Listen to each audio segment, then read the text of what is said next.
La Bible nous dit, si quelqu'un est en Christ, il est une nouvelle créature. Dans ça, c'est une bonne nouvelle. Ça veut dire que tu te retrouves encore comme un enfant. Tu es une nouvelle créature. Les choses anciennes sont passées, toutes choses sont devenues nouvelles. C'est-à-dire, le Seigneur, le Saint-Esprit a la possibilité d'inaugurer des choses en toi. Salut à toi et bienvenue sur Vie en Christ. On se retrouve par la grâce de Dieu cette semaine avec un nouveau verset, un peu en retard, mais nous sommes là.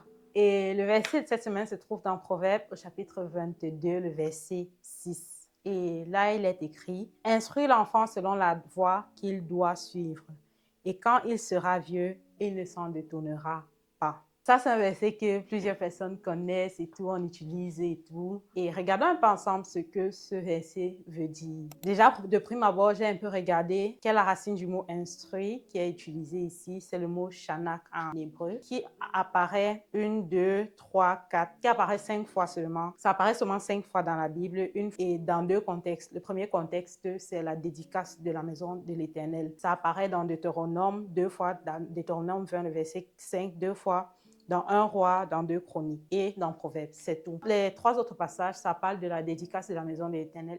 Le mot shanak veut dire genre entraîner, dédier, inaugurer, dédicacer, établir, instruire. Je comprends un peu genre quand la Bible dit ici instruire l'enfant selon la voie qu'il doit suivre. C'est un peu comme si l'enfant c'est comme une maison vide ou alors un être complètement vide parce que en effet quand l'enfant vient sur la terre, il ne connaît rien, il est vide, bon, vide dans le sens où il n'a pas encore reçu les choses de ce monde et tout.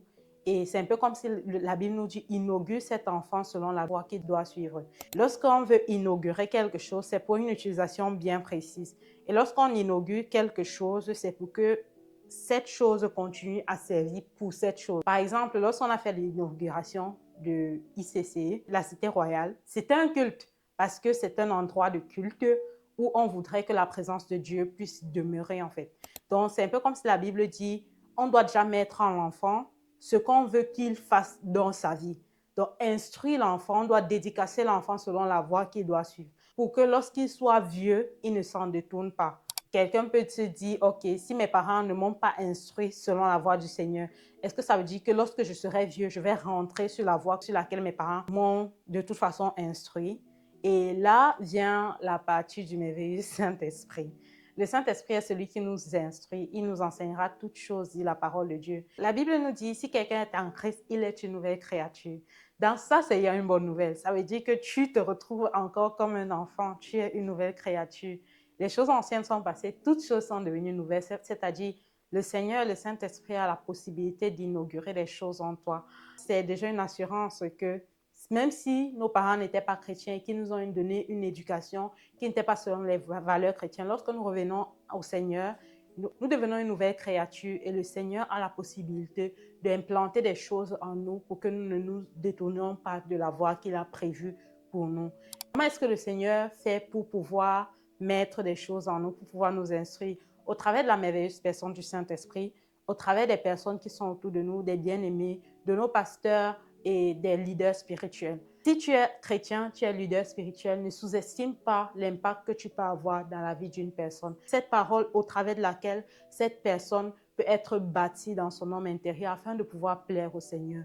Si tu es chrétien et que tu as la responsabilité des âmes, la responsabilité des personnes, ne néglige surtout pas. Tu pourras instruire ces personnes selon la voie qu'ils doivent suivre, selon le chemin du Seigneur, afin qu'ils ne puissent jamais s'en détourner, même étant plus vieux dans la foi, je vais dire comme ça. Donc, c'est une bonne nouvelle. Si tu es né dans une famille pas chrétienne, il y a de l'espoir pour toi. Le Saint-Esprit est là pour t'enseigner. Le Seigneur est là pour t'instruire au travers des différents canaux qu'il met à notre disposition. Soit enseignable, soit prêt à apprendre afin de demeurer sur la voie du Seigneur. Bien sûr, le verset va aussi pour chaque parent en tant que chrétien. De prime abord, c'est un encouragement. On devrait instruire nos enfants selon la voie qu'ils doivent suivre, selon la voie du Seigneur. Donc, si tu es parent, si vous êtes parent, je vous encourage vraiment.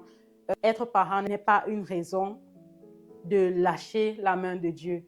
Au contraire, lorsque nous sommes parents, nous devons faire l'effort de faire même davantage plus afin de montrer vraiment la voie que notre enfant doit suivre. C'est tout pour cette vidéo. On se trouve par la grâce de Dieu la semaine prochaine avec une nouvelle vidéo. Ciao, ciao!